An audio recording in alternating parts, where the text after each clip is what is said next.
Falatran miarabantsika ny tokantrano manaraka tsy tapaka ny fandaharana eto amin'ny TV Plus Madagascar sady manasa antsika ihany koa anaraka ny fotoan'ny fampalalam-bavao hatramin'ny farany ara-paina manokana isika mpakafy sy mpanaraka ny TV Plus Madagascar any Ambatondrasaka amin'izao alina izao miaraka manolotra ny vaovao amiko amin'ny ity takariva ity fitiavana doni miarabanao fitiavana miarabana ny koa njakandry mahery miaraba tompo vavy sy tompo lany manasa antsika anaraka ny vaovao hatramin'ny farany atao avy hatrany ireo lohatenim-baovao.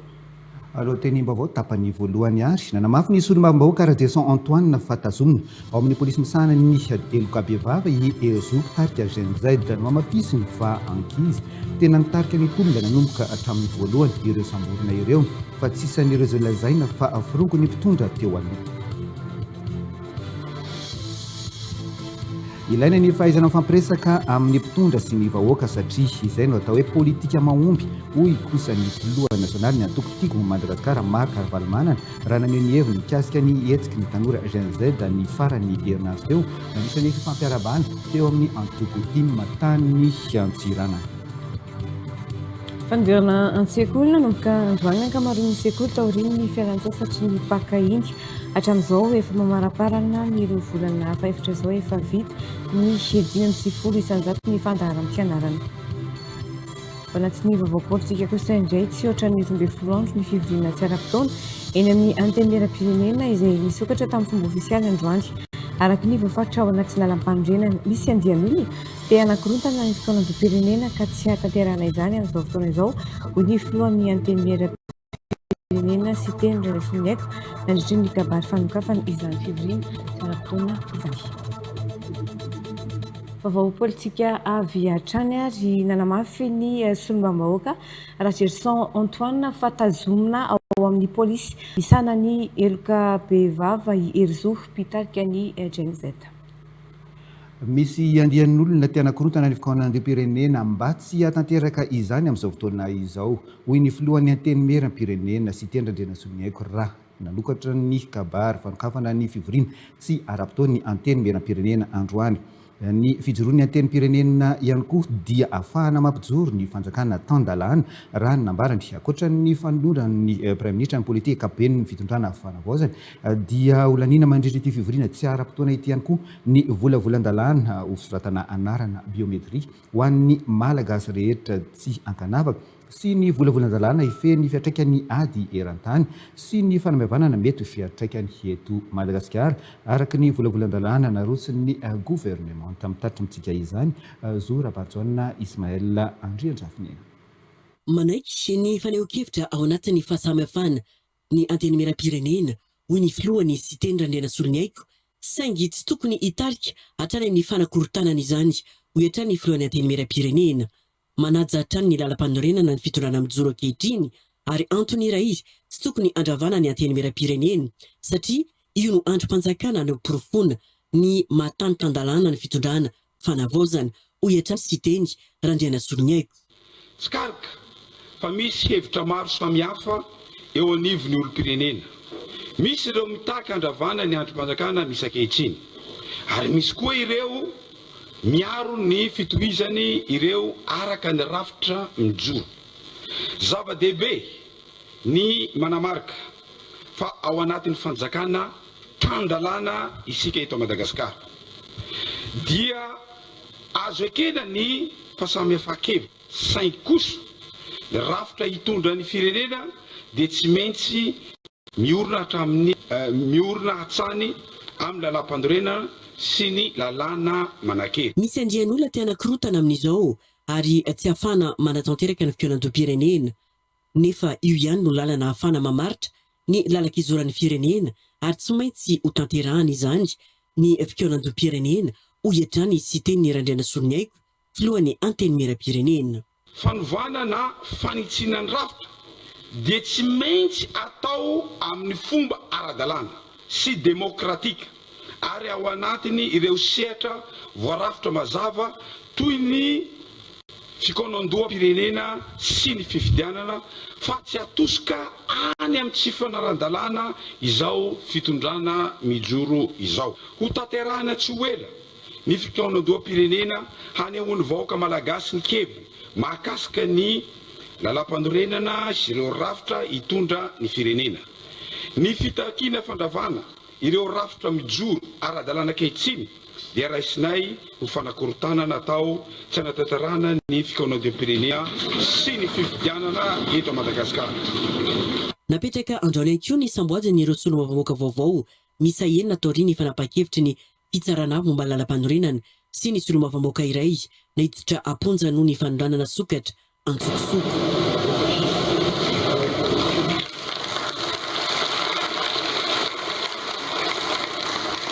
Akoatra ny falorany Prime Ministre ny politika kabe ny fitondrana fanavaozana dia izy volavolan-dalana roa olanina mandritra ity fivoriana tsy ara-potoana eny amin'ny antenimieram-pirenena ity. Koa manantena izahay Andriamatoa Prime Ministre fa ny fandaharana asa izay atolotra ho eto anivony antenimieram-pirenena dia ho fandaharana asa tena hitondra hifantoka amin'ireo lahara-pahamehany vahoaka malagasy ary hitondra vokatra azo-tsapahitanana ao feham-poana haingana ho an'ny fanavaozana ny Repoblika ny Madagasikara. Andriamatoa Prime Ministre. Betsaka ny solombavamboaka tonga androany izay nona fa noho ny tahotra amin'ny fanesorana azy ireo tsy ho solombavamboaka intsony raha toka tsy tonga mivory. Somary nanahirana ihany koa ny fanangonam-baovao noho ny fepetra noraisiny antenimieram-pirenena satria dia ny fahitalavim-pirenena irery no afaka nampita sy naka ny sary nandritra ny fanokafana ny fivoriana tsy ara-potoana teny Tsimbazaza.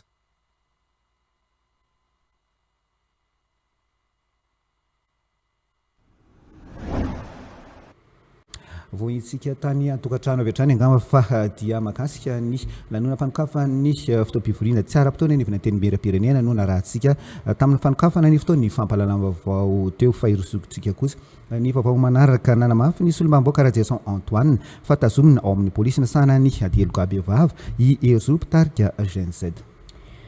No mafisiny fankizy tena nitarika tolona nanomboka hatramin'ny voalohany ireo nosamborina ireo fa tsy isan'ireo lazaina fa forongon-drajoelina matoa izy midina an-dalambe maneho hevitra dia misy zavatra tsy mifanaraka amin'ny fitakiana atao hoetrany ny solombavamboaka Rajason Antoine nambarany fa lalam-pandrena malagasy dia manome alalana fahalalahana maneho hevitra sy fahalalahana manao fihetsiketsehana an-dalambe Madagasikara ihany koa dia fanankatoa ny fanarahana iraisam-pirenena mikasika ny zo n'olombelona. Sary nalaina tao amin'ny pejiny journal télévisé. Naeno ako ary mahitsika ngamany ny tambazatra eno hoe misy olona maromaro ao amin'ireo tanora zenzeta izay voasambotra izay mariako etony fa tena olona niaraka mitolona tamintsika hatrany am-voalohany ilay olon'ireo ary tena fitao anatin'izany fitaritana tany am-voalohany zany dia tena mahafantatra tsara amin'ireo olon'ireo ireo olon'ireo dia tsisy fandraisana amin'ilay resaka vongony izay eritreretinareo fa ireo olon'ireo dia manana finiavana tanindrazana ary manana fitiavana tanindrazana ary manana finiavana dia hanavitra ny tanindrazana ary mahita ny zavatra tsy mety izy dia mijoro ireo olon'ireo kanefa ankehitriny dia mampalahelo satria tsy naneny ny telo akory ny akoho dia izao sady ny ataony zareo efa indro izy tonga mampiatra an'ilay fomba fanao tsy nety teo aloha dia ao anatin'ny fisamborana zany inona fa dia ilay nataony teo aloha ihany hoe enjehana amin'ny alalany resaka hoe atteinte à la sûreté de l'État izay ny anenjehana ny olona anankiray ary tonga dia tsika nijery hoe tena mitombina ve tena ao tokoa ve ilay olona misy azany olona zany tokoa ve ao dia tena nanambary zareo fa hery-zoa voatazonao amin'ny zareo ao androany dia izay ny azona ambara aloha dia nidika zany dia mazava ve miverina indray ilay fomba mafanao mazatra teo aloha avelo foana fa lalam-panorenantsika dia manome malalaka tsara mihitsy izay mbola ampiasaintsika hatramin'izao izay natao hoe liberté d'expression zany ataontsika hoe liberté de manifester zany hoe fahalalahana amin'ny teny maneho ny hevitra na antsara na antsoratra io na an-dalambe io dia omeny lalànantsika daholo zany lalam-panorenana isika firenena malagasy ihany koa dia mbola nanao ny antsoina hoe convention internationale mahakasika ny resaka zon'olombelona na ny droit universel zany na droit de l'homme dia nanasonian'izany isika mbola misy pacte ihany koa soniavintsika mbola relative amina resaka zon'olombelona ihany fa ndraiky amina resaka zon'olombelona zany rehetrarehetra zany dia tokony tsy moditsity zany.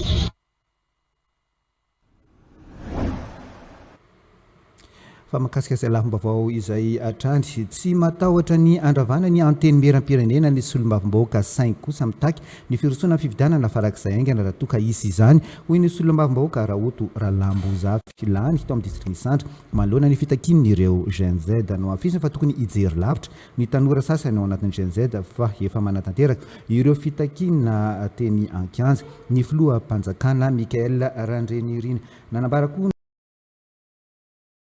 tao fenorivo atsinanana Andry Cristalcom fa niady ho an'ny firenena malagasy ihany koa ireo solombavim-bahoaka ireo fa nadidindianitra Ralalarso Mika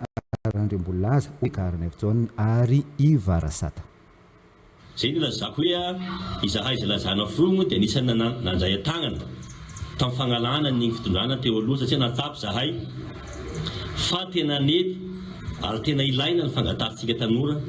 satria ny zo fototsika tanora mihitsy ny voaisakisaka ny président Zoela tamin'ny fotoagnandro izay vao may ve hametraka olo 320 izay olo tsy ho fidiana fa ho tendrena mety ho agnatin'io ary mino aho fa olo izay tsy lany tany amin'ny toerana nisy anazy tany mety nahazo 2% na 3% tany amin'ny toerana nisy anazy tany ka mieritreritra hapetraka fotsiny no hisolo amin'ny Assemblée nationale dia regny no anisany ataontsika hoe magnampy anareo hiady hanao an'izay ka eto io ady mbola veloko fa tsy matahatra ny handravan'ny Assemblée zahay.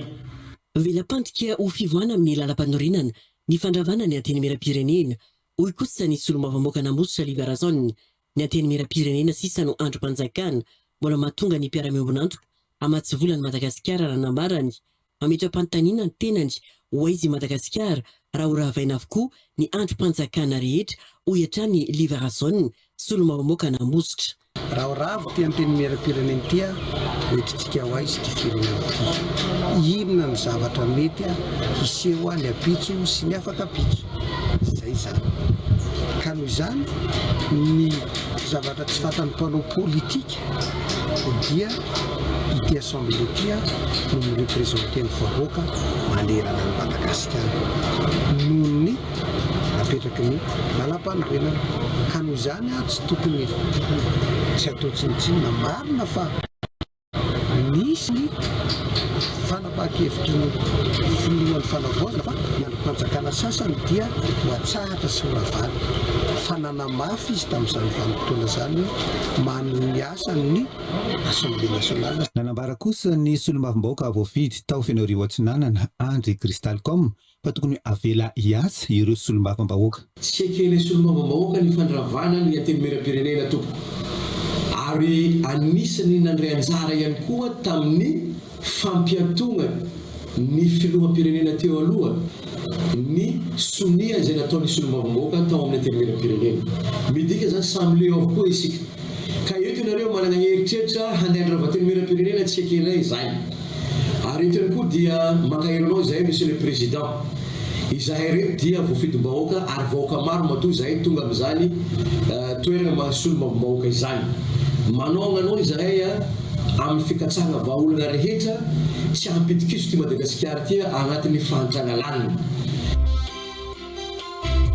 Textaniste amin'izany ny ajustement structurel dia niditra atsika nanao an'ireny resaka hoe raffinerie zay tamin'izany fotoana izany zany isan'ny nanao reportage tamin'izany amin'ny raffinerie da nanao exportation na foil na fandarana manokana ranao eto amin'ny TV Plus Madagasikara ny talata 14 aprily 2024 aorian'ny fotoan'ny fampalam-baovao amin'ny fiteny malagasy ny pastora Retofinay Latimer chroniqueur politique eo anivon'ny LCR.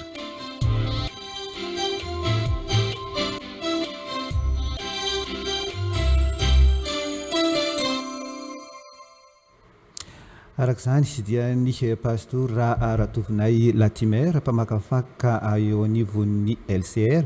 no hitondra no vahiny TV Plus Madagasikara ao anatin'ny fandarana manokana sy ao arahantsika eto amin'ny TV Plus Madagasikara raha pitso alina aorian'ny fotoan'ny fampalalam-baovao amin'ny fiteny malagasy ao anatin'ny fandarana manokana no anarahantsika izay. vao mahakasika ny politika hatrany tsy ny fampiroboroboana ny fiainana antoko ihany no zava-dehibe fa ny fampandrosoana ny fiainan'ny vahoaka manontolo ho ny filoha nasionaly ny antoko tiako Madagasikara TIM nandritra ny fampiarabana atao amin'ny antoko tany Antsinanana ny farany herinandro lasa teo.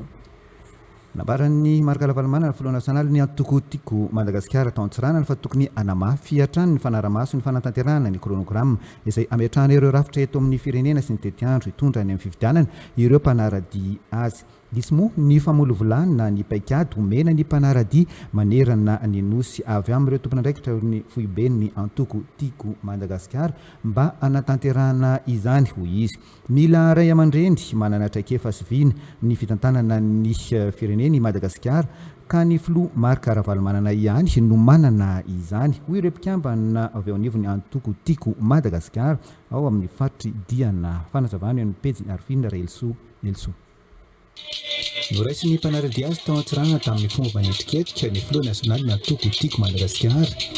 Marc Ravalomanana hatrany amin'ny serana mpiara-manidina arasara izany fandraisana izany.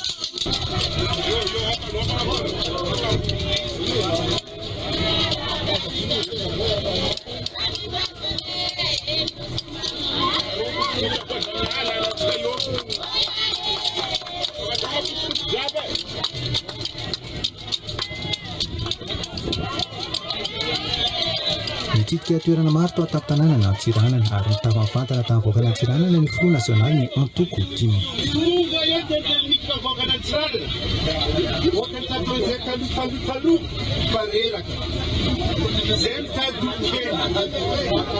Taorin'izay dia nisy ny fiaonam-be fifampiarabana tratra ny taona vaovao ny tanterahany antoko tiako Madagasikara tao amin'ny Hôtel de la Poste Antsiranana.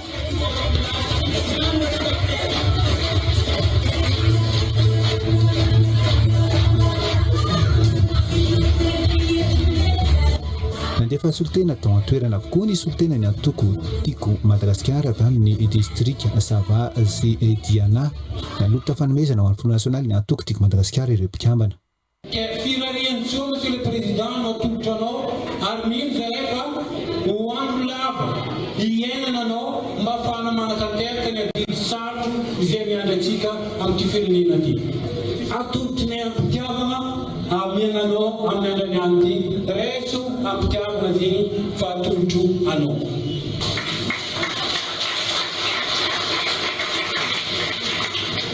Mila ray aman-dreny manana traikefa sy vina amin'ny fitantanana fireneny Madagasikara ka ny filoha Marc Ravalomanana no manana izany hoy ireo mpikambana tiako Madagasikara avy ao Diana.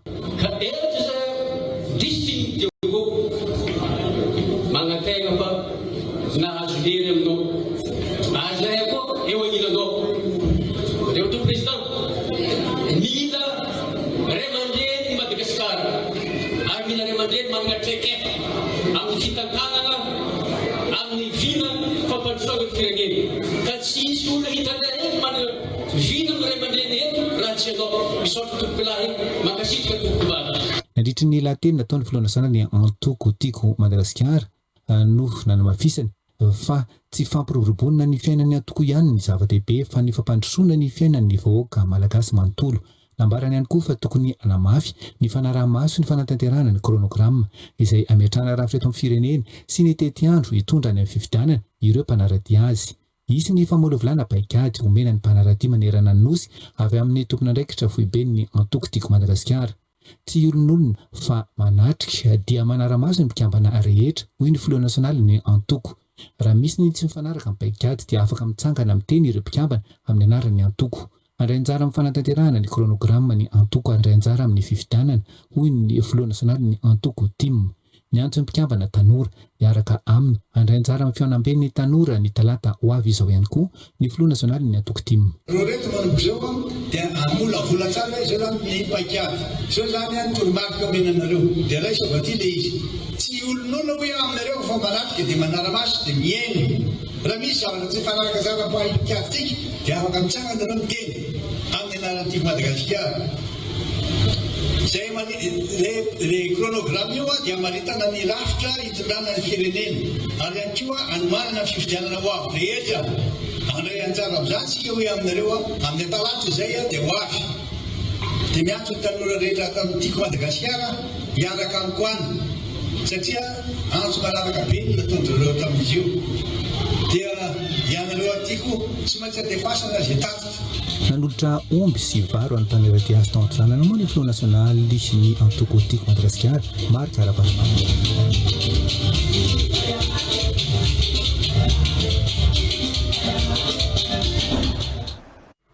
Mbola hijanona ny antsiranana hatrany ity vao manaraka ity ilaina ny fahaizana mifampiresaka eo amin'ny mpitondra sy ny vahoaka satria izay natao hoe politika mahomby hoy ny filoha nasionaly ny antoko tiako Madagasikara Marc Aravalomana raha nanenevy mikasika ny hetsiky ny tanora hatrany da ny farany herinandro teo mikasika ny voka-pifidianana be ny tanàna eto Antananarivo renivohitra tena ambarany fa tsy mbola afaka amiteny hatreto iza no mandresy fa ny mamaika izao dia ny famerenana ny fifidianana ho an'izay be ny tanàna na Antananarivo renivohitra izay fanazavana ampediny Arifina Elsoatra. Nandritry ny fandalovan'ny filoha nasionaly ny antoko tiako Madagasikara Marc Aravalomana natany Antsiranana ny farany herinandro teo no nanehoany heviny makasika ny toetra ramafana eto amin'ny firenena.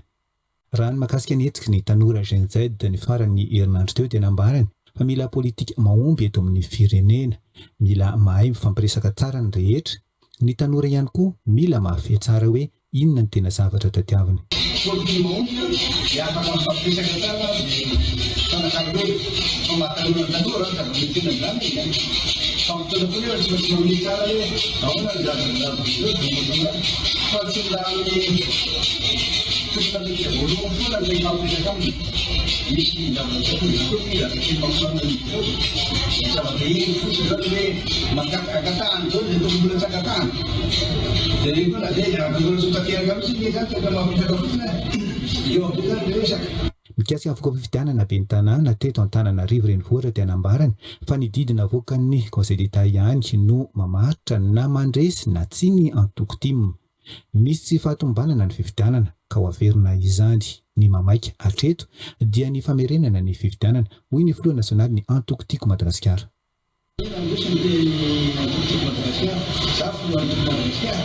Satria izay tia avoakan'ny Conseil d'État ny mamaritra azy dia nazy izy hoe mbola misy anomalia ny fanazy izany tsy matetika fa dia fanjoty dia averina ny fifidianana dia tena maitsy zany ao fa naverina ny fifidianana ny resaka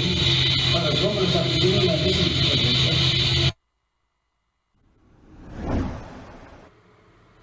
Amin'izay lafin'ny politika izay hatrany maro toerana ny fitondranana fanavaozana raha fatokisan'ny vahoaka no jereny hoy ny solomavim-bahoaka ny Madagasikara voafito amin'ny distrika ny Manjakandriana. Io fatokisan'ny vahoaka io no hoentin'ny fitondran'ny fanavaozana miasa amin'izao fotoan'izao raha ny nambaran'ny solomavim-bahoaka Madagasikara voafito hita amin'ny distrika ny Manjakandriana mihaino ihany koa ny fitondran'ny fanavaozana hoe hatrany ny fanazavany eo anatrehany izany miandrandra vokatra sy ezaka azo tampahitanana ny vahoaka malagasy ho hatrany solomavim-bahoaka Manjakandriana izay nanatrika ny fanokafana ny fivoriana tsaram-potoana teny anivon'ny antenimieram-pirenena teny Tsimbazaza androany nanangana vaovao mikandre mbolaza amin'ny sariny Arifitira Kotovanalina. Maro toerana ny fitondrana. Maro toerana satria hita hoe manana fahatokisana le mpitondra ny vahoaka. Ary zay fahatokisana izay azo averina hoe iranankiray ahafahany miasa ilay izy. Nasanaty izany dia hita koa ny mpitondra mihaino zareo ary na dia hatramina hoe zava-misy any amin'ny Facebook sy ny anamanjery dia hoe mihaino zareo ary miandrandra zany vahoaka miandrandra zavatra tsapana satria ilay olona manko efa anatin'ny fahasaranana dia raha ohatran'ny somary atao fomba fiteny somary mivatambatana hoe miandrandra miracle ny hoe anatin'ny fotoana fohy nefa moa misy ny zavatra mandeha mian-dalana, misy ny zavatra hita hoe apetraka andehanana ary misy ny zavatra aseho hita vahoaka hoe izao ny zavatra hitaterahana mba hipetrahana izay fitokisana izay. ho arahantsika kosa indray izao ireo vao niteraka izabe tao anatin'ny tambazotra antserasera.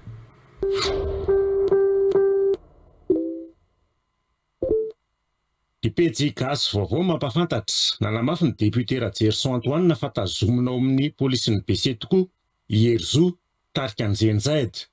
Mamafisy ny fahankizy tena nitarika ny tolona nanomboka hatramin'ny voalohany ireo nosamborona ireo fa tsy isan'ireo lazaina fa firongon-drajoely. Matoa izy midina an-dalambe maneho hevitra dia misy zavatra tsy mifanaraka tamin'ny fitakiana tao. Hoatrany ny solombavim-bahoaka Gerson Antoine. Ny pejy 24 heures madame mampafantatra solombavim-bahoaka Augustin Andriamananoro nandefa taratasy tany amin'ny filohan'ny antenimera-pirenena manoloana ny tsy fahatongavany hanatrika ny fivoriana tsy ara-potoana. Tao anatin'ny taratasy izay nalefa ny tena ambarany fa tsy eto an-toerana ny tenany amin'izao fa kosa manohana izay fanapa-kevitra ao anatin'izao fivoriana tsy ara-potoana izao. Naneho ny fialatsinina io tsy fahatongavany io ity député ity. Ny pejy 24 heures madame mampafantatra PK 224 plus 350 conteneur latsaka indray. Nitrangana lozam-pifamoivozana tany Betongolo hitrana tsapanana vatomandry tsy sainana fo fa olona iray no naratra ary efa nalefa fitsabony ka mihiditra fiolanana amin'ny enjeran'ny conteneur. Efa natazana ny fenjerana ilay chauffeur 4x4 raha nonezaka nakasisiny sy nijanona amin'ny accotement fa mbola tratra ihany. Ny vondrona vaovao faran'ny fil d'info mampafantatra nitrangana lozam-pifamoivozana teny amin'ny RN2 Mandraka Omaly. Fiara 4x4 Mazda BT50 nisongana teo amin'ny fiolana no nandona taxi brosy iray avy any Moramanga. Tsy nisy ainana fohy saingy nisy naratra tao anatin'ilay fiara voatony. Ny pejy vaovao faran'ny fil d'info mampafantatra ity bandy amin'ny sary ity dia nanendaka fonina ny zanako tamin'ny maraina teo amin'ny BNI Météo Ampasapito. Ny pejy RFI mampafantatra ny giadona ho Algérie ny Papa Léon 14 androany maraina. Fitsidiana manan-tantara satria voalohany izao nisy Papa Ray Masina nitsidika ny Algérie. Fitsidiana tafiditra ao anatin'ny fivanianany ao Afrika izay nahazo tsikera mahavavavy amin'ny filoha Amerikanina Donald Trump. Laza moa ny Papa Ray Masina tao anatin'ny fiaramanidina manokana nitondra azy fa tsy hiditra amin'ny ady-hevitra famaliana amin'ny filoha Amerikanina Donald Trump. Anoho ny fanolako ny ady sy nentana amin'ny fametrahana fandriampahalemana ny fanakalozan-kevitra ary ny fiarahamiasan'ny firenena rehetra mba hahazoana vahaolana amin'ny fandanja amin'ny olana ny tena noho izy.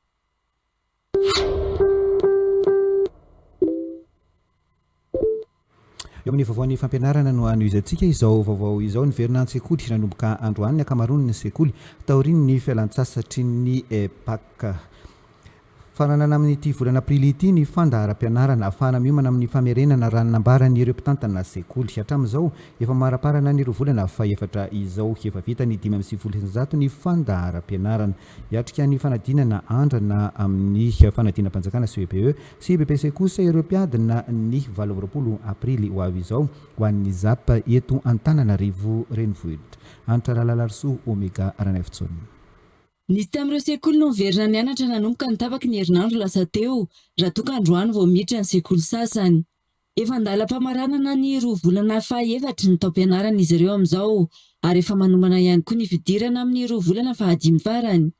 Mila vitany amin'ity volana aprily ity ny fandaharam-pianarana iray manontolo ahafahana miditra amin'ny famerenana sy ny fiatrehana ara-potoana ny fanadinana indrindra ho an'ireo kilasy hiatrika ny fanadinam-panjakana. Mbola tena eo ampamaranana izay vary mangatsiaka zany ny fandaharam-pianarana amin'izao. Dia ny famerenana amin'ny volana ambony manomboka amin'ny volana May efa nanomboka miverina an-tsekoly mantsy izao ny ankizy. Dia ny examen blanc voalohany koa amin'ny volana May manomboka. Ny examen blanc zany tsy azo tsinotsiniavana fa iny nahafantarana hoe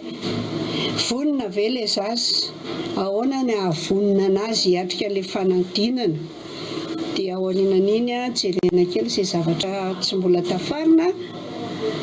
dia misy famerenana kely indray dia miditra any amin'ny tapatapaka volana Juin. Samy miditra amin'ny famerenana ny fiatrehana ny fanadinana ny kilasy rehetra na hiatrika ny atsy ny fanadinam-panjakana aorian'ny fahavitany ny fandaharam-pianarana. Ny kilasy manelanelana moa iny efa saika vita. Ny an'ireny tsinona manenjika programa dia saika vita hoe manamafy amin'ilay amin'ny ankizy kely anazy dia mila verimberina. Mila verimberina ny azy ny ny fandaharam-pianarana dia mitovy amin'ny kilasy miatrika fanadinam-panjakana ihany izy fa amin'ny volana juin izy vao tena manao famerenana amin'ny ankapobeny dia miatrika fanadinana fifindran-kilasy. Ankoatra ny fanadinana andrana karakarain'ny Cisco, misy ihany koa ny fanadinana andrana karakarain'ny ZAP izay ho tanterahana ny 20 aprily ho avy izao ho an'ny ZAP anatin'ny farim-piadidy mpampianarana eto Antananarivo renivohitra. Hotoizantsika avy hatrany amin'ny vaovaon'ny toetrandro tombanana iverina tsikelikely ny rotsakorana ho an'ny ilany andrefa ny afovoantany, ny tapany atsimo amin'ny afovoantany ary amin'ny ilany atsimo atsinana ny Madagasikara manomboka rahampitso talata. Raha ny tomban'ny foibe famantarana ny toetrandro amin'ny vanim-potoana tahaka izany ihany koa no isin'ny avandra indrindra amin'ny faritra afovoantany sy ny faritra avo ka tokony hitandremany rehetra hoy ny avy anivon'ny foibe famantarana ny toetry ny andro hatrany. Eliza Herman. Mila fitandremana ireo mareo fara-pahasalamana manoloana ny fiverenan'ny rotsakorana amin'ny faritra maro eto Madagasikara raha nambarana eo anivon'ny foibe famantarana ny toetry ny andro. Mety hampirongatra ny aretin'ny taovam-pisefoana mantsy izany raha ny fanazavana ny ilany andrefan'ny afovoantany, tapany atsimo afovoantany sy ny faritra atsimo atsinanan'ny nosy no voakasiky ny fiverenan'ny rotsakorana manomboka rahampitso talata. Iverina tsikelikely izany mety harankotroka raha ny tomban'ny foibe famantarana ny toetry ny andro. Aina ihany koa ny mety sy ny avandra amin'ny fotoana tahaka izao, indrindra amin'ny afovoantany, ny faritra avo sy ny manodidina ny tendrombohitra. Ho maina kosa ny andro amin'ny ankapobeny any ankafa, ahazovana ny zavona ho maraina eto amin'ny voatany. Tsy izy kosa ny tranga mahery mety ahavoakasika mivantana ny toetry ny andro eto Madagasikara atao anaty ny herinandro hoy hatrany ny foibe famantarana ny toetry ny andro.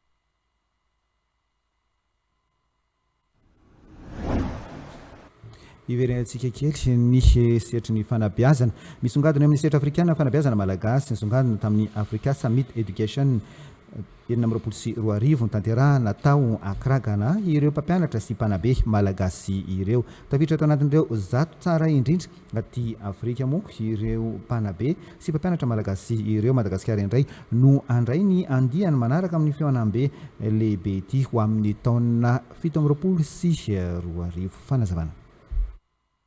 Rehareo hoan'ny malagasy ny zava-bita teo amin'ny sehatry ny fanabeazana nandritra ny andiany fahefatry ny Africa Summit Education izay nataon'ny 7 hatramin'ny 20 marsa tany Accra, Ghana. Songadana ireo solotena malagasy mpandray anjara maheran'ny arivo tamin'ny firenena 350 nandray anjara. Isan'ny ireo voafantana tsara indrindra ny mpanabe avy eto Madagasikara ary anisan'ny nahazo fankasitrahana ny profesora Retsy Fianena Félicité, Ramatoa Sonatenaina Mamsoara ny profesora Rakotana Rainy Asina. Tafiditra anatin' ireo olona zato mendrika indrindra amin'ny sehatry ny fanabeazana aty Afrika izy ireo. Nifantoka tamin'ny loha hevitra momba ny famotirana ny teknôlôjia nomerika ao anatin'ny fanabeazana afrikana ny fiaonana, tanjona ny anatsarana ny kalitaon'ny fampianarana sy ampianana ny elanelana misy ao any ambanivohitra sy an-tanan-dehibe amin'ny alalan'ny teknôlôjia.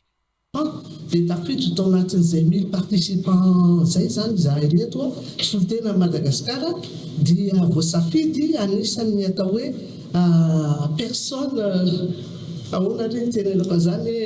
personnes les plus influentes en Afrique amin'ny sehatra ny éducation ka dia fifaliana ho anay zany fampizara amin'ny anaran'ny hoe solotenan'ny Madagasikara. Misy engagement ny firenena sy ny fanjakana malagasy ny fanatanterahana izany ary isika eto Madagasikara dia tena manana atao hoe tombony manokana amin'izay fahaiza-manao sy fampiasana teknôlôjia izay dia eo zany mila ataontsika hoe cadre ahafahana hoe ahoana ny ahafahantsika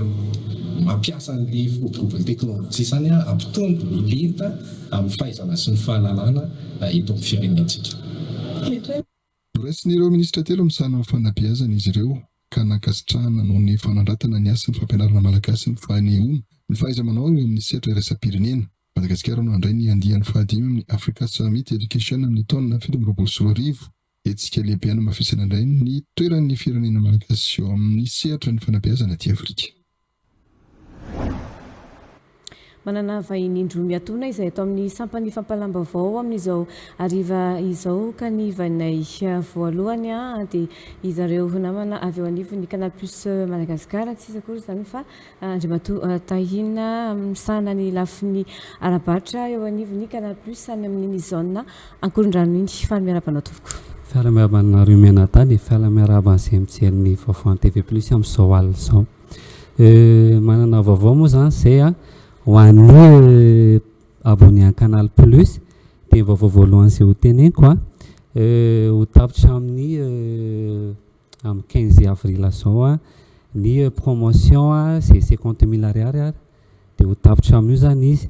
Dia manentana ny izay olona vao apitra Canal Plus mba ho tonga amin'ny promotion zany hoe efa ho tapitra izy efa kely sisa nentanao dia manasany izay te hanjifa Canal Plus zany ho tonga dia mila mihazakazaka. Dia ho an'izay dimy voalohany ho tonga amin'io dia misy cadeau menay amin'ny izay dimy voalohany zany tonga hanokatra an'izay Canal Plus zay misy ny t-shirt misy ny casquette dia tongava ho an'izay dimy voalohany. Dia nahitanareo anay dia Canal Plus zao nakondra moa zany no soloko teny eto dia manana point de vente anankiroa zahay, ny anankiray ao amin'ny Carrefour Korondrano, ny anankiray ao amin'ny Tana Waterfront, ny anankiray eo Akadifotsy. Zay botika zany io ampitany eo kely zay io zany be mpampitany be foana hoe laseza le botika solony eo amin'ny Tana Waterfront dia eo Akadifotsy le izy zany. Dia tongava zareo tongava manjifa ny Canal Plus 50 000 ariary izy zao efa kely sisa netana tongava manjifa sao dia taraiky. Dia efa nyteneko teo an'izay dimy voalohany tonga amin'ireo point de vente reo dia mahazo an'izay cadeau zay. Ny faharoa manarak'izay indray dia ho an'izay efa abonné an Canal Plus moa zany dia manana application izahay application My Canal gratuit izy io, installation application gratuit izy afaka ampiasain'ny abonné Canal Plus zany hoe mila connexion fotsiny afaka mampiasa an'io izy abonné an Canal Plus dia izao vaovao be ho an'ny mampiasa My Canal. Ho an'izay efa nanokatra My Canal moa zany dia efa tsara be zay, fa ho an'izay mbola tsy nanokatra application My Canal zany hoe téléchargena le application any amin'ny App Store na Play Store hoe efa misy ato anaty telefonako moa zany za mampiasa Canal Plus dia efa manana. Dia ho an'izay te hanokatra an'io application io dia tongava fa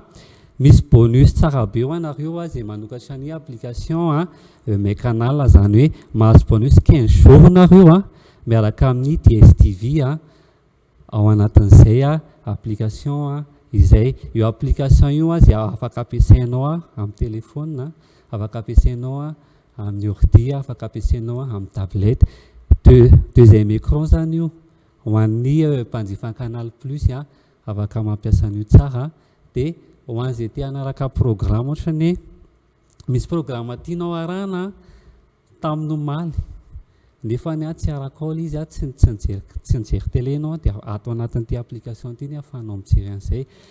Misy replay ao dia misy en direct ihany koa. Dia tongava manokatra an'io application maimai-poana amin'ny fanokafana an'io tsy andoavam-bola fa maimai-poana juste amin'ny téléchargenao dia manokatra an'ilay application fotsiny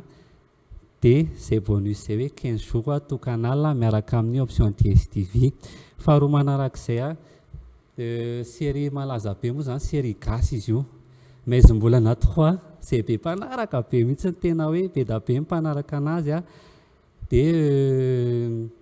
mbola mandeha izy arahantsika ao amin'ny Nové gasy chaîne 1 amin'ny 10 ora latsaka folo no arahantsika anazy dia ho an'izay mankafy baolina koa misy foot zay ho arahantsika pitso ao amin'ny Champions League zay arahana amin'ny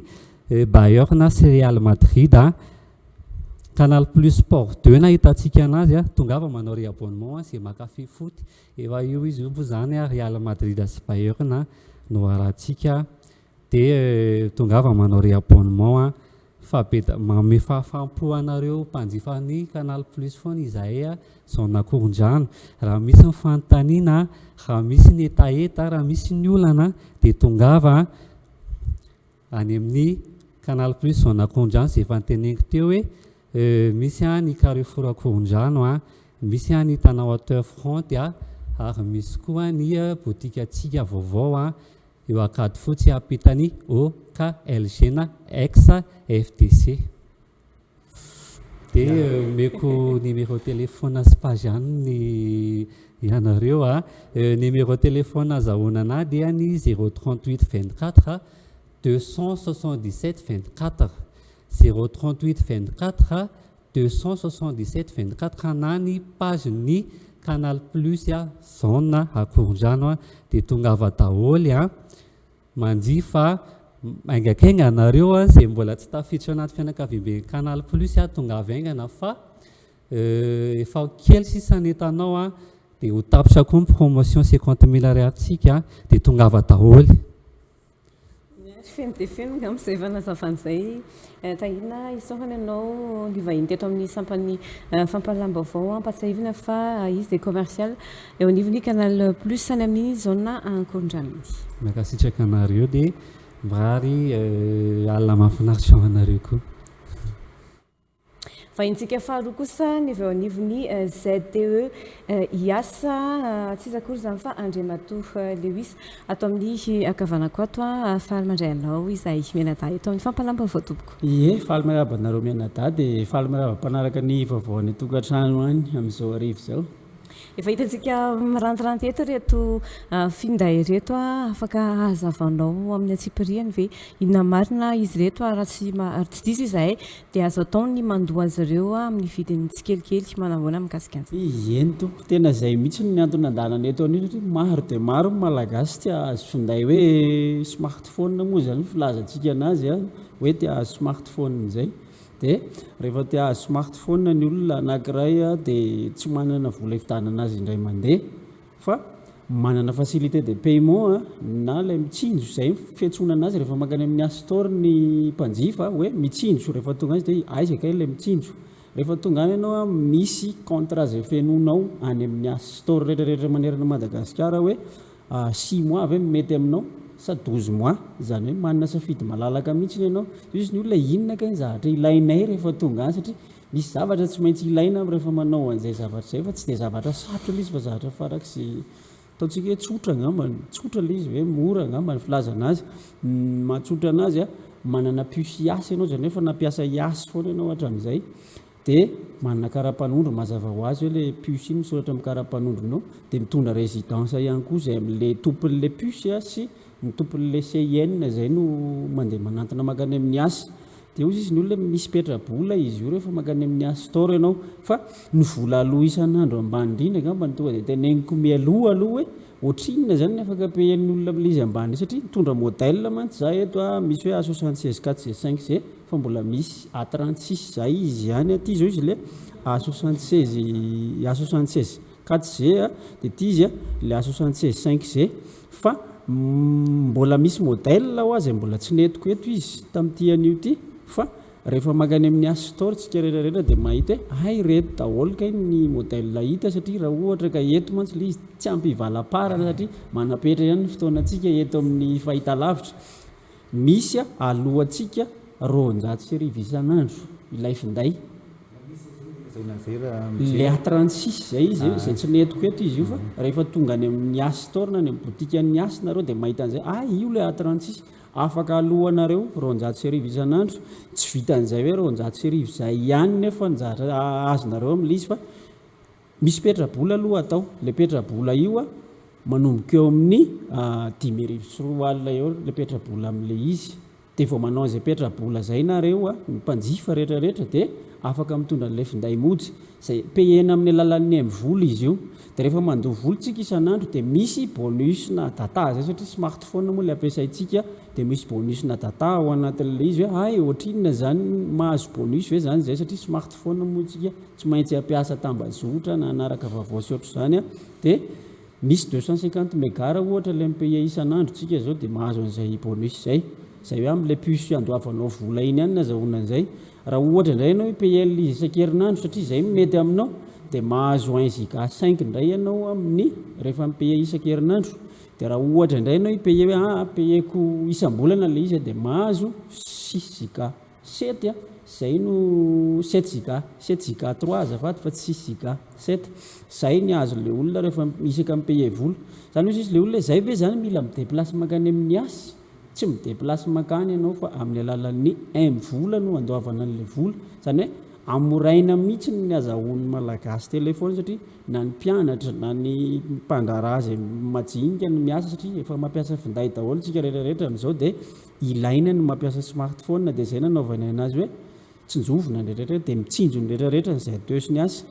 mety anontany tsika misy garantie ve le telefôna misy garantie tompoko ilay finday a misy fiantohana 12 volana satria zava-dehibe ny ananana an'izay satria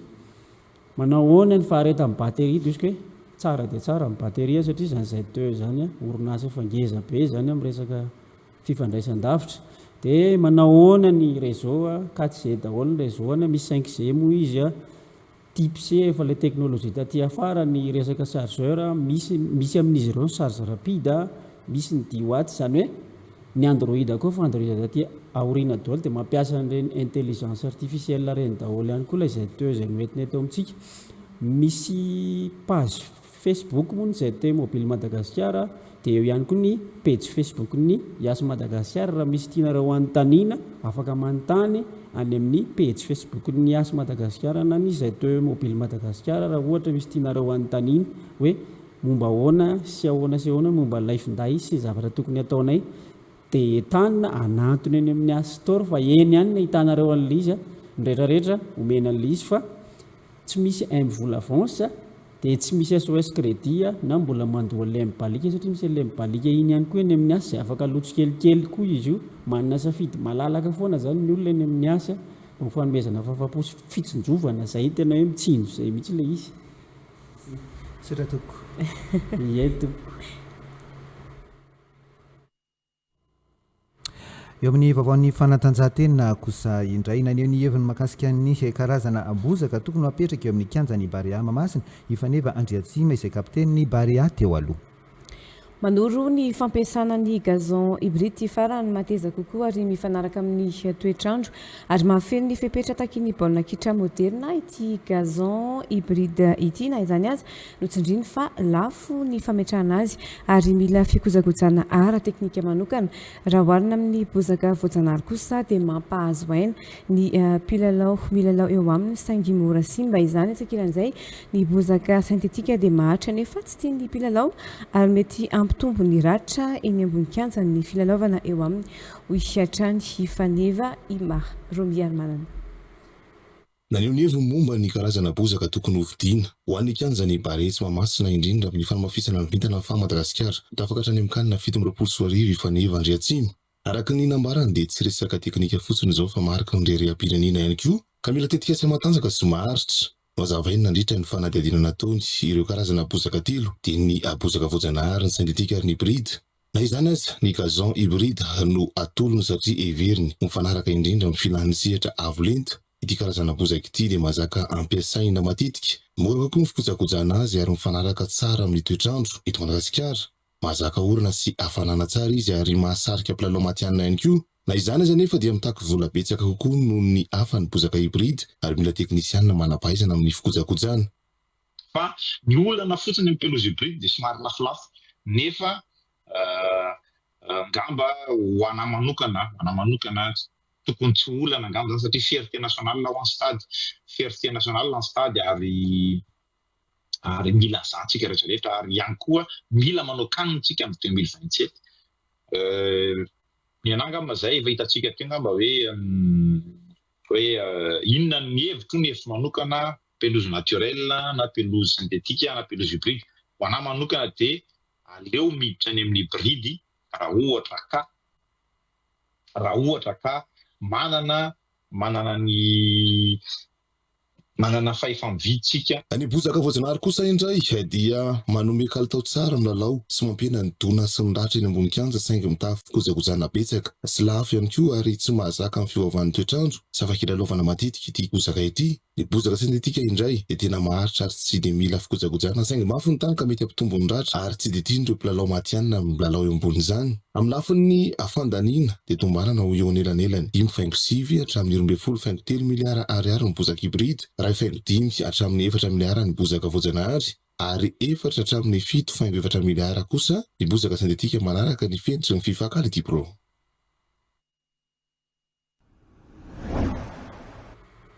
mbola voan'ny fanatanjahantena atrany eo amin'ny taranja tsipikanety be nisy ny fanavarana makasika ny fanatsarana fifaninanana sy ny fampatsahivana ireo mpilalao tsipikanety be amin'ny resaka karazam-pilalaovana matianina izay ho tanterahany FSPM aorian'ny fiadina ny amboarany Madagasikara ny 7 aprily 2024 dia tournoi avokoa no hifanana eto amin'ny firenena fisatana anarana rehetra ho atao amin'izany moa dia amin'ny alalan'ny karam-pilalaovana irery ihany indrindra ho an'ireo matianina national D1 sy ireo skajy amateur D2 Romy Armanana.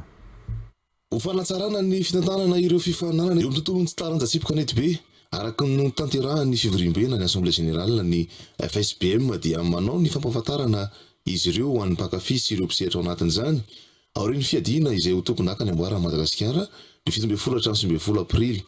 2024 dia tournoi avokoa no hifaninanana eto amin'ny firenena. Ny fisoratana anarana rehetra ho amin'izany dia amin'ny alalan'ny laharana kara-pilalaovana na numéro de licence irery ihany ho an'ireo matianina sy ireo sokajy amateur D2. Araka izany dia anaon'ny zaka rehetra ny fédération nanazava ny mpilalao tsirairay avy ny kara-pilalaovana hatramin'ny faran'ny volana aprily ho an'ny national D1 ary ny faran'ny volana jona ho an'ny amateur D2. Eo nivon'ny kluba no andraisana izany ny tompona andraikitry ny kluba kosa no akazy eny ny ligue paritra misy azy avy. Marina fa tsy maintsy fanamina ara-pananjahantena no hiatrena ny fifanana rehetra entana mikarakarana zatra ireo mpilalao ny amin'ny tokony ampitovina ny akanjo tapany ambony manomboka amin'ny ampavalon-dalana izany dia entina natsarana ny endriky ny fifananana sy namora ny fampitanana amin'ny vantana ireo lalao. Ampatsahivina ihany koa fa ny fikarakarana fifanana dia natokana ho an'ny mpikarakara izay nahazo fankatoavana avy amin'ny fédération na rehetra na mpandalovana amin'ny paritra misy ny toerana nanaovana ny fifananana ny fandraisana anjara amin'ny lalao sy nahazahoana lalana dia mety hitarika amin'ny fanasaziana ho an'ny mpikarakara sy ireo mpandray anjara amin'izany. Mandritra ny lalao dia rarana ireo fihetsika rehetra mitory sy fanajana ny mpifaninana amin'ny tena sy ianina manokana amin'izany ny fandikana ny kanety be ny fandrorana eny ambony kianja. Ity farany raha hita dia manampy indrindra ihany koa amin'ny ady atao manoloana ny aretina izay mbola famafao eto amin'ny firenena sy maneran-tany. Ho an'ireo mpikarakara fifaninanana ho fanamafisana ny noty izay efa navoaka teo aloha dia tsy azo ekena intsony ny fanavakavana na fanaliana mpilalao iray fa mandray anjara avokoa ny rehetra izay manana kara-pilalaovana ara-dalàna entana ihany koa ny tsy hanaovana sara-pandraisana anjara midangana loatra ahafaha maro mifaninana. Ambara ihany koa fa voarara ny tsy famitana hatramin'ny farany fifaninana iray tsy azo atao ny fizarana mialohan'ny loka raha tsy noho ny antony tsy azo anoharana toy ny toetrandro ny aizina izay mbola miny mandika izany dia raisana fiampitra entitra sy voakasika izany na ny mpilalao na ny ampikarakara. Fantarana demokrasia mivantana ao amin'ny Radio Plus 100.2 FM kosa indray mahazo vahanatrany ireo faneho-kevitra ara-politika ao amin'ny fantarana demokrasia mivantana ao amin'ny Radio Plus 100.2 FM mbola mitana ny sainy maro ny raram-pirenena ka hifantohan'ny ireo mpisehatra miantso antarby andiaro arahantsika indray ny sombiny amin'ireo faneho-kevitra androany maraina ireo. Demokrasia mivantana fandarana mivantana amin'ny Radio Plus 100.2 FM isanandro amin'ny 7 sasany maraina. Monsieur Rakota avy any Anosy aty vola sy tia tena ny mpanao politika sasany miova manaraka izany ihany koa ny hafanapahan-kevitra ny rafitra misy eto amintsika. Izany dia namapalahelo tena manjaka amintsika malagasy le fitiavan-tena dia le fitiavam-bola din'ilay olona zao le député amin'ilay amatsignakina azy rehefa visa varika volomboasary rehefa niongana indray ilay volomboasary amorona majorité hafahafa izany indray eny amin'ny atenerapiretena taizanangadio rehefa amboniny tany misy azamy lany amin'ny heromary ianao dia rehefa aveo le fitiavan-mbola dia lanao le heromary misy majorité parlementaire vaovao forme eny amin'ny atelier ary le rafitra eto amintsika koa dia miova arakaraka ny rafitra politika nefa ohatra miova le rafitra politika dia miova deo le fitsarana laha zao le viantanàna fitsarana namoaka azy rehefa aveo miova le rafitra politika dia tonga dia miova ndraiky le décision le fitsarana dia foandray vatony iny. Demokrasia mivantana. Monsieur Arsan avy ny Baibasy mila manome tokony vahoaka malagasy ny fitondram-panjakana raha te hampandroso ny fitantanana. 2050 no manao constant taranaka Arsan eo ambany vahoaka tanteraky ny vahiny sika amin'ny 2005 nanana opportunité ny malagasy nanliana ny fanjakazakana raha-toekarena sy ara-politika ara-kolotsaina tany 2025 hotsarainy taranakitsikisika sy ny tantara raha miratehany 2025 raha miratehan'ny refondation miano ny fanjakana tena amin'ny fitiava-tanorazana mila mirasireny malagasy faran'izay aingany nareo raha izay koa ny tanjona hoe ho any amin'izany fanavozana izany manome assurance faran'izay aingana amin'ny malagasy nareo na amin'ny fihetsika reo na amin'ny kabary ataonareo na amin'ny fanapahan-kevitra raisinareo raha tianareo raha tsy tianareo matomomika ty zavatra kely mba hoe opportunité ty démocratie mivantana fandarana mivantana amin'ny radio plus 100.2 FM isanandro amin'ny sivora sy sasany maraina tonga eto amin'ny fotoana ny voambolana isika izao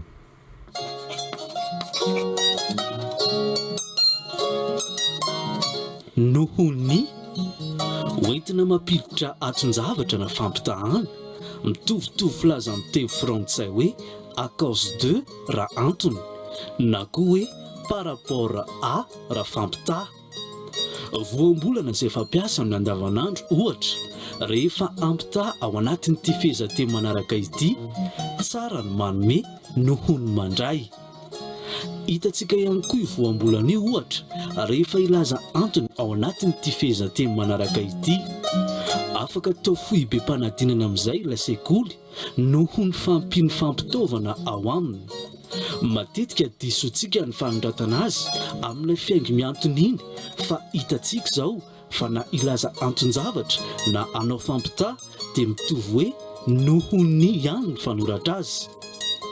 rehefa izay ary mifantatsika dia azontsika malagasy ampiasaina amin'ny andavanandro iteny io rehefa miteny malagasy sarobidy ny teny malagasy ary fahaizana ny mahafehy azy TV plus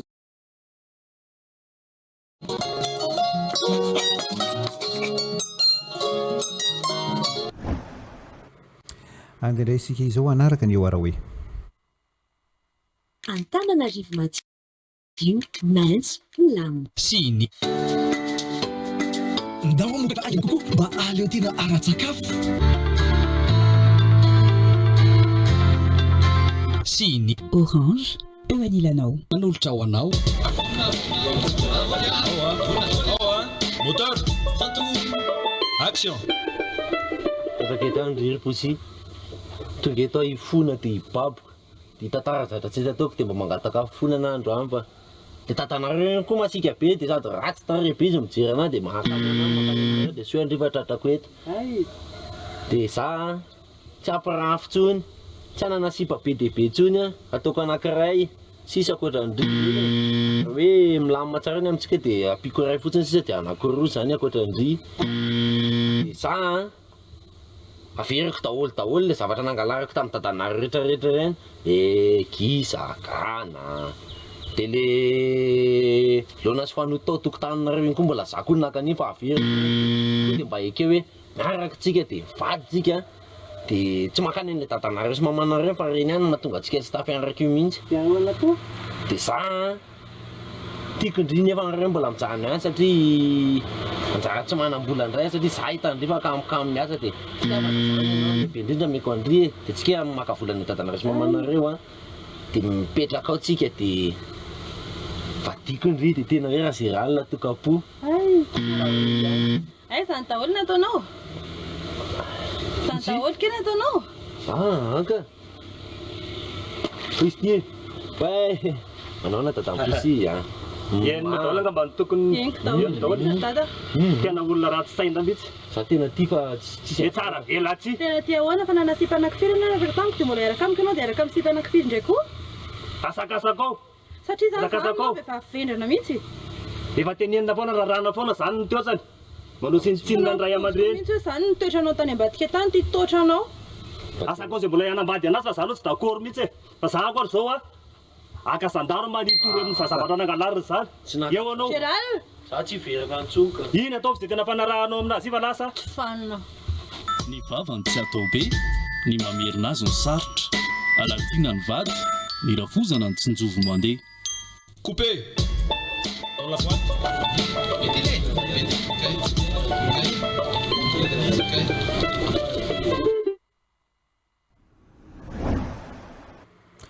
mikasika ny fampandrosoana amin'ny distrika ny Tolanaro ny songadina iarahantsika amin'ny fitiavana taony amin'ny ity takariva ity ny tena kosa metraka veloma ho an'ny manaraka indray mara-peona ary tompoko.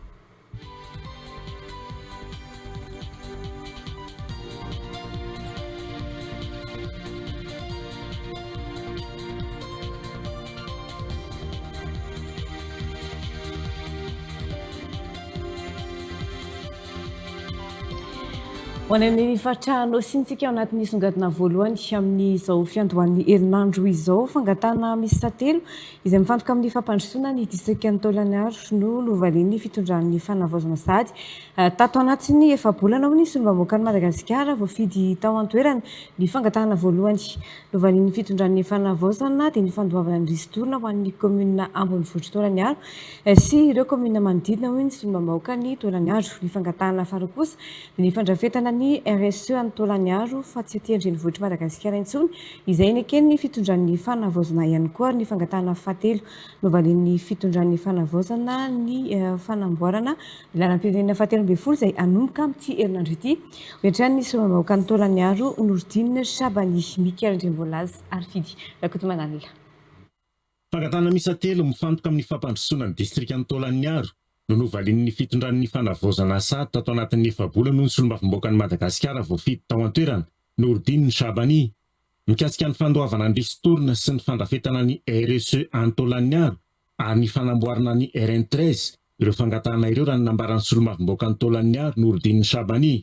naharary nivoaka ny distrika ny Taolagnaro ireo ka nanaovana tatitra tany amin'ny fahefana-panatanteraka ny fitondran'ny fanavaozana ary zao ny valy zao. Nanana olana ristorina zahay satria efa mantaonany ny ristorina ny ireo commune reo dia tsy azo fata bloqué aty andrenivohitra dia teo moa zany nisy ny fitondrana izay taty amin'ny mpanatanteraka ary ihany koa hatrany amin'ny filoham-panjakana dia nivaly zay zavatra zay fa efa voaray soamantsara izany ristorina ny KMM zany ao an-tampon-tanàna ny Taolagnaro sy ireo commune manodidina. Eo ihany koa ny olana izay anisan'ny vahoaka mitroatra ihany koa ny vahoaka mikasika ny RSE dia tapaka tao amin'ny fivoriana niaraka amin'ny KMM fa manomboka ny amin'izao fotoana izao dia any a Fort-Dauphin ny manapaka any amin'ny faritra Anosy ny manapaka izany RSE izany. Vao tamin'ny maly nivory niaraka amin'ny KMM koa izay dia miteny ny KMM tsisy olana izany fa ho alefanay izany taratasy izany any amin'ny ministera dia tokony hanomboka ny asa. Amin'ny larobia izy ny fanapahatarany KMM andefanasinaay ny taratasy.